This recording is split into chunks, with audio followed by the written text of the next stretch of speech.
महापालिका निवडणुकीसाठी शिवसेना भाजप युती तुटल्यानंतर महाराष्ट्राच्या राजकारणाला नव्या युतीचे वेध लागलेत। शिवसेना मनसेमध्ये थेट युती शक्य नसली तर या दोन पक्षांमध्ये राजकीय समझोता होऊ शकतो अशी माहिती सूत्रांकडून मिळते। भाजप विरोध हे या समझोत्याचं मुख्य सूत्र असेल असं सांगण्यात येत आहे। शिवसेना भाजप युती संपुष्टात। आता महाराष्ट्राच्या राजकारणात नवा फॉर्म्युला। प्रादेशिक अस्मितेच्या पक्षांची मोठ। शिवसेना मनसे पॉलिटिकल अंडरस्टँडिंग होणार। यंदा मुंबई महापालिका निवडणुका खऱ्या अर्थानं ऐतिहासिक ठरण्याचं भाकीत वर्तवलं जात आहे। शिवसेना भाजप स्वबळावर सत्ता आणण्याच्या तयारीला लागले आहेत। या बदललेल्या राजकीय समीकरणांचा मनसेला फायदा उचलायचा आहे। त्यानुसार ठाकरे बंधूंना पुन्हा एकत्र आणण्याचे प्रयत्न सुरू झालेत। खरं तर गेल्या विधानसभा निवडणुकीत युती तुटल्यानंतर हा प्रयत्न झाला होता, मात्र त्यावेळेला शिवसेनेकडून प्रतिसाद अचानक थांबवण्यात आला होता।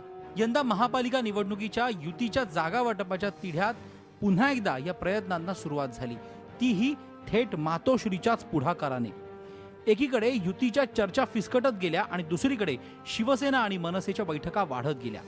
यावेळी पक्षाच्या नेतेस्तरावर चर्चा होण्याऐवजी अगदी वेगळा पर्याय निवडण्यात आला। ठाकरे बंधूंनी एकत्र येण्याचा निकष काय असेल असा प्रश्न उपस्थित झाला। त्यावेळी त्याचं उत्तर भाजप विरोध असंच होतं। त्यानंतर बैठकांमध्ये विविध फॉर्म्युलांवर खल झाला। त्यानुसार मनसेनं नाशिकमध्ये सहकार्याची अपेक्षा व्यक्त केली। त्या बदल्यात मुंबईत शिवसेनेला सहकार्य करण्याची ग्वाही दिली। पण काही बैठकांनंतर फॉर्म्युलाचं घोडं अडलं दादर माहीमवर। दादर माहीम कुणाचं?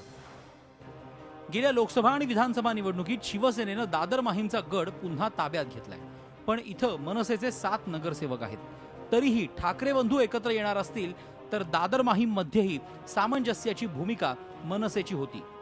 चर्चेची गाडी रुळावर असताना अचानक शिवसेनेकडून प्रतिसाद थांबवण्यात आला। महाराष्ट्राच्या राजकारणात नवं समीकरण अस्तित्वात यायचं असेल तर उद्धव आणि राज यांच्यात थेट संवाद होणं आवश्यक होतं। राज ठाकरेंनी प्रयत्नही करून पाहिला, पण उद्धव यांनी टाळलं। त्याची कारणं गुलदस्त्यातच राहिली। पण आता या प्रकरणी राज ठाकरे पुढाकार घेतील अशी शक्यता व्यक्त केली जाते। थेट युती होण्याची शक्यता नसली तरी भाजपचा विजयाचा अश्व रोखण्यासाठी पडद्यामागे राजकीय समझोत्याच्या हालचाली सुरू झाल्या आहेत। त्यानुसार राज ठाकरे लवकरच काही आश्चर्यकारक धक्कादायक भूमिका जाहीर करू शकतात। राजकीय समझोत्यांमध्ये मनसेनं आपल्या अ श्रेणीच्या जागांसोबत फक्त निवडक जागाच लढवणं, शिवसेनेला त्यांच्या वॉर्डमध्ये नुकसान होणार नाही याची सर्वतोपरी काळजी घेणं, भाजपला लक्ष्य करताना शिवसेना विरोधात विखारी टीका टाळणं अशी भूमिका प्रसंगी घेतली जाऊ शकते। मुंबईत भाजपचा महापौर विराजमान होऊ नये या समान सूत्रानुसार दोन्ही पक्षांमध्ये आता हा पडद्यामागचा राजकीय समझोता खरंच अस्तित्वात येणार का याकडे लक्ष असेल।